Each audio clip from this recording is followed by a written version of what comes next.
여러분 안녕하세요. 지난번 VR 조각에 이어서 이제 자동차 시뮬레이터를 한번 구현을 한 것을 이제 개발적인 부분에서 설명을 드릴 건데, 우선 영상 잠깐 보시면은 제가 여태까지 한 프로젝트들 중에 플레이 타임이 제일 짧아요. 왜냐면은 단순하게 기능 구현한 것에 외에서 뭔가 뭐 경주라든지 멀티플레이적인 요소라든지 그런 게 아예 없이 정말 차량을 움직이는데 이제 기능만 구현을 했기 때문에, 그냥 단순하게 이제 핸들로 이제 차량의 방향을 조절하고 기어로 이제 속도를 조절할 수 있는, 속도와 앞으로 전진하는지 아니면 후진으로 이제 뒤로 가는지에 대한 그런 기능을 구현했기 때문에 사실 되게 쉬워 보였을 때 정말 어려웠어요. 확실한 레퍼런스가 있긴 했었거든요. 발렘 유튜버를 뿐만 아니라 에셋이 있음에도 불구하고 그 모든 값들이 사실 어떻게 작용되는지부터 시작해가지고 무엇을 빼야 되고 무엇을 추가해야 되고 업데이트된 이제 XR 툴킷을 어떻게 적용하는지에 대해서 조금 고민도 많이 했고, 조인트에 대해서 휠 컬라이더를 사용했는데 사실 적용하기 쉽지 않아서 가지고 좀 기억에 남았었던 것 같습니다. 여기까지 전진, 뭐 후진, 지금 후진하고 있죠. 후진하면서 오른쪽으로 핸들을 돌리면 차량이 오른쪽으로 내려가고, 왼쪽은 다시 왼쪽으로 내려가고, 이런 프로젝트였는데, 유니티 이걸 보시기 전에 PPT를 잠깐 보시면은 이제 되게 거창하게 해놨지만은 사실 핸들로 회전, 기어로 전진 하는 것을 이제 최소화 시켜가지고 참고할 레퍼런스에서 필요한 거, 필요 없는 거 다 빼고, 필요 없다고 하기엔 좀 뭐하지만 단순하게 차가 굴러가게끔 어떤 것을 적용했는지에 대해서 설명을 좀 해보겠습니다. 우선은 사전에 필요한 지식이 이제 휠 콜라이더 계속 언급했죠. 유니티에서 제공하는 이 바퀴를 구현하는 콜라이더였고, 힌지 조인트와 픽스 조인트들의 어떤 그 상호 연결을 시켜가지고 핸들을 구현을 했고, 유니티 하에 네, 이제 구현 방법은 어떤 그런 서순, 그리고 추가적으로 또 할 수 있었던 게 이제 차량 뭐 헤드라이트, 파티클, 사운드 이런 거 있는데, 여기까지 했는데 이미 지쳐버렸어요. 그때 너무 힘들어가지고. 이후에 다른 이제 뭐 포톤 서버를 이용해가지고 카트라이더라든지 VR 카트라이더든지 그런 것을 구현했을 때 사용할 수 있을 것 같습니다. 왜 바퀴를 구현해야 하는가 되게 많이 써놨는데, 일반적인 방식으로 차량 회전이 너무 어색하다. 이거 제가 발표용으로 쓴 건 아니고 그냥 재미로 뭐 만들어가지고 좀 이런 단어들이 있는데, 근데 단순히 캐릭터가 움직이듯이 저희가 뭐 로코모션 시스템을 그대로 차량에 적용을 하면은 당연히 이제 갑작스럽게 회전하고 그 중심 Y축의 기준에서 막 회전을 하다 보니까 차량이 너무 어색하고, 그런 것 때문에 이제 구현을 해보게 됐다. 그래서 저희가 알아야 될 거는 이제 휠 컬라이더가 뭔지 알아야 됐었고, 힌지 조인트는 그 전에도 많이 사용했었습니다. 그 냉장고를 열거나 하는 거에 대해서 좀 많이 사용을 했었는데 정확하게 다루기 어려웠어요. 근데 이번 프로젝트를 하면서 조금 이해도가 좀 생겼던 것 같습니다. 토크는 원래 제가 기계공학과였다 보니까 어렵진 않았어요, 이해하기가. 뭐 모터토크라는 메서드를 사용해가지고 휠 컬라이드의 회전 동력을 전달해주고 그걸 통해서 이제 차량을 움직였던 건데, 네, 전 방법이 필요했고, 이 프로젝트가 제일 좀 어려웠던 게, 제가 블렌더를 사용을 하면서 사실 그 기즈모를 대충 잡았어요. 항상 그냥 유니티에서 어떻게 돌려버리던가 스케일 팩터를 조절해가지고 크기를 바로 잡아버리던가 했었는데, 이게 사실 정확하게 기즈모가 연결이 되지 않으면은 좀 회전하는 것들이 잡기가 어렵고, 특히 휠 컬라이더와 이제 차량 어떤 그 스케일에 따라서 이 휠 컬라이더가 적용이 되게 이상하게 되더라고요. 처음에 이제 차량이 스케일이 100이어가지고 이 휠 컬라이더가 이 메쉬랑 연결되지 않았어요. 그 자체의 기즈모랑 정중앙에 오지 않았어가지고 좀 애를 많이 먹었습니다. 가지고 이제 작업 순서 이렇게 쭉 나열했는데, 나는 여기까지 하고 여기 안에 있는 스크립트를 좀 보겠습니다. 되게 간단해요. 하얗게 참 보면 심지어 분류도 안 해놨습니다. 그냥 얘가 사실 중요한 거라 주면 방금 말씀드렸던 휠 컬라이더가 이렇게 있는데, 자세히 보시면 그냥 원 컬라이더의 이제 이 접점이라고 하죠. 바닥과의 접촉면, 대한 컬라이더가 하나 더 있고, 아마 이 친구가 닿는 지면의 값에다가 이제 보시면은 그 서스펜서라든지 뭐 이런 서스펜션이라든지 이런 수치값이 적용이 되는데, 스프링이 있고 이제 뭐 마찰력, 그다음에 그 댐퍼, 스프링, 서스펜션 디스펜스 이런 게 있죠. 약간 차량에 관련돼서 기공학 전공한 사람이면 다 이게 뭔지 그냥 눈에 보이니까. 그리고 핸드 안에는 그랩할 수 있는 포인트를 지정을 해주고, 여기에다가 픽스 조인트로 이 핸들의 기즈모와 연결시켜주고, 이 핸들의 기즈모는 차량과 연결이 되어 있을 거예요. 네. 힌지 조인트 걸어져 있고, 힌지 조인트는 이제 회전만 할 수 있게끔 만들어준. 지금 뭐 플레이 했을 때 안 만들 거예요. 다른 방향으로 회전을 못하게끔 잡아주는 게 이제 힌지 조인트니까. 저는 Y축 기준으로만 회전하게 만들었고, 괜히 눌렀네. 왜 이렇게 오래 걸리지? 보여드리고 싶었던 게 조인트란 무엇인가 이런 거 다들 뭐 아시겠지만 이렇게 돌아가지만 이렇게는 안 돌아간다는 거. 다시 돌아가죠. 이렇게 돌려봤자 어차피 다시 돌아간다는 점. 이게 이제 조인트의 역할입니다. 관절이라고 하죠. 그래프 포인트에 저희가 이 그랩을 해야 되는데 엑셀 옵셋 그랩 인터랙터블이라는 것을 사용을 했어요. 이거는 알렘 유튜버가 직접 만든 건데, 근데 어렵지 않아요. 그냥 원래 기존에 있는 XR 그랩 인터랙터블의 상속을 받아가지고 이제 언셀렉트 엔터드라는 메소드가 원래 자체적으로 있잖아요. 상속이라는 게 원래 뭐지? 로테이션 없애버렸나? 아무튼 이 상속을 받아서 오버라이드를 이제 적용하면 오버라이딩이 돼서 이 자식의 그 메서드를 덮어 쓸 수 있는 그런 상속을 통해서 이렇게 가능하죠. 그래가지고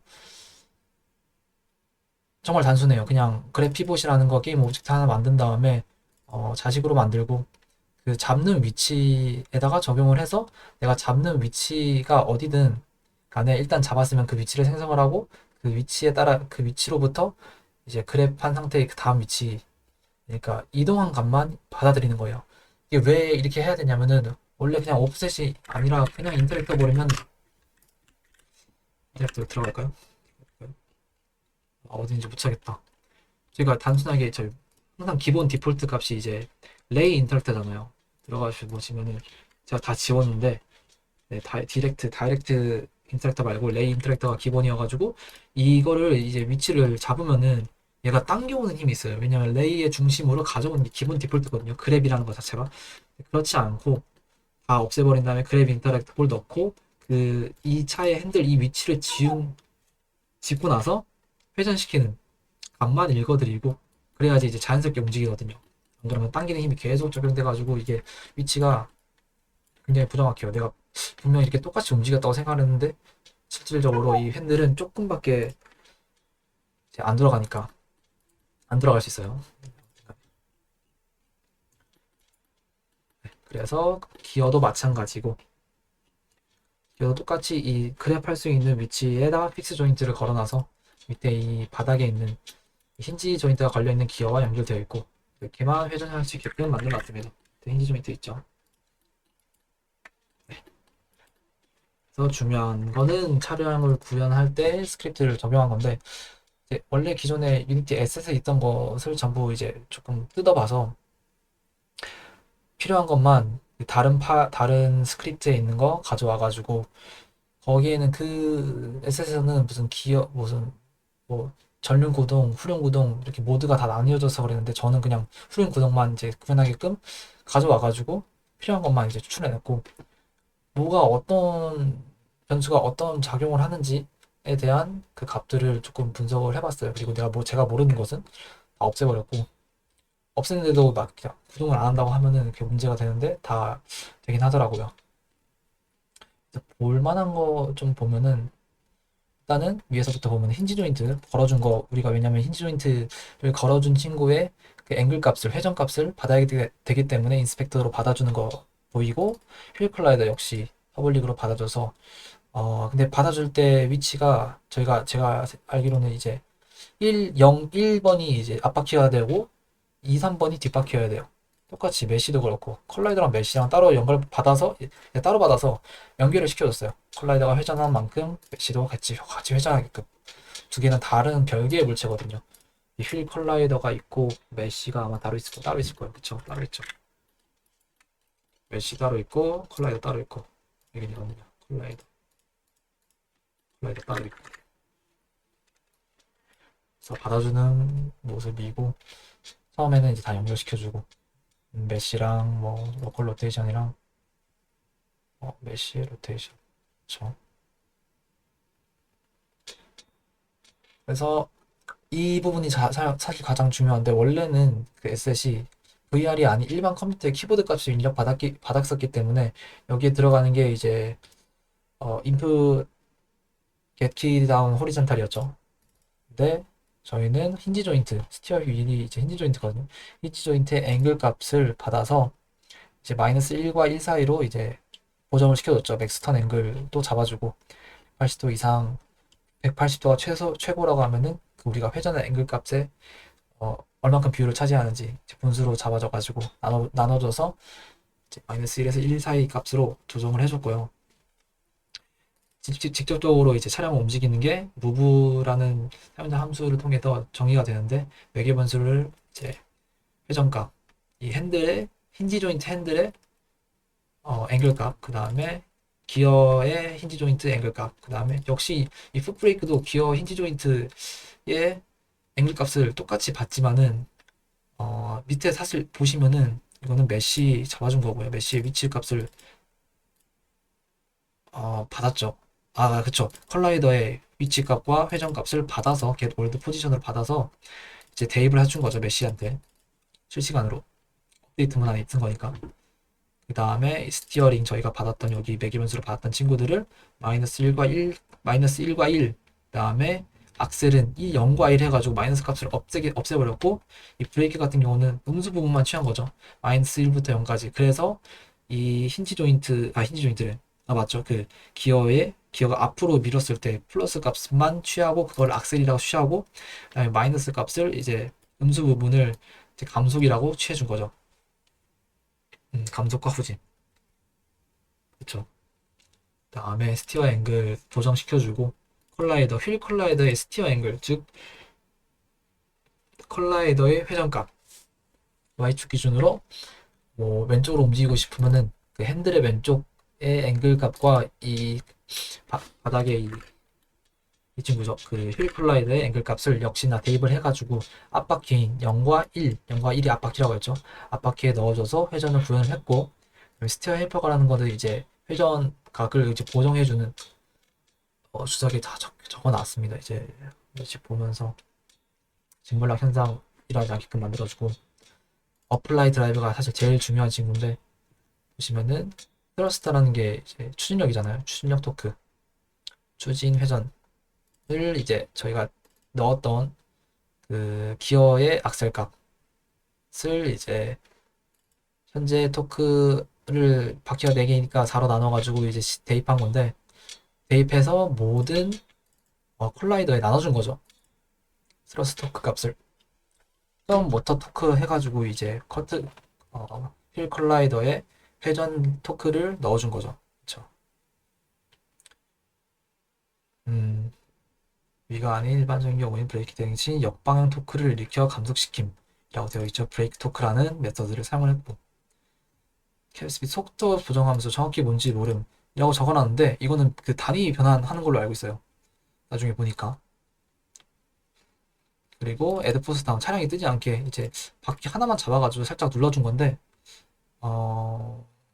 내 힘이 좀그 차량의 속도가 커지면 커질수록 그 눌러지는 힘도 강해지기 때문에 차량이 뜨지 않는 그런 효과를 줬고 미끄러짐 현상에 대한 속력 보정 계수 속도가 빠를수록 미끄러지겠죠. 네. 이런 것에 대한 보정값을 다 넣어줬습니다. 그래서 차량의 구현을 이렇게 한 모습이고 제가 앞서 말씀드렸다시피 다른 원래 스크립트에 있던 거를 다 가져온 거기 때문에 이런 건 남겨놨어요. 혹시라도 나중에 내가 사용을 할 때 이런 값들을 뭔가 또 다른 스크립트로 연결시켜 줄 수 있다면 좋을 것 같아서 예를 들어서 무슨 뭐 차량의 음향을 출력할 수 있죠.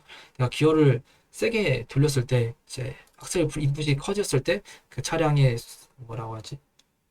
음향도 뭐 엔진 소리도 크게 만들 수 있기 때문에 이런 거 프로퍼티는 그냥 남겨놨어요. 혹시라도 내가 나중에 쓸 수 있을까 봐. 그래서 여기까지가 이제 차량을 구현한 그런 모습이고 여기에 각각 수치를 대입을 해서 네, 차량을 구현을 한번 해봤습니다. 제가 이거 여기다가 이제 포토 서버를 하나 한번 만들었을 때 이 플레이어를 두 명 다 여기다 앉혀놓고 한 명 그 손을 하나 제한을 시키고 한 명은 핸들을 잡고 한 명을 기어를 잡은 게임을 한번 만들었었어요. 포토 서버를 이용을 해서 굉장히 이제 허접하긴 하지만 그래도 좀 재밌게 앞에서 이제 학원에서 시연했을 때 좀 재밌게 했었던 기억이 있어가지고 좋았던 것 같습니다. 이상 이제 자동차 시뮬레이터 개발 노트였습니다. 감사합니다.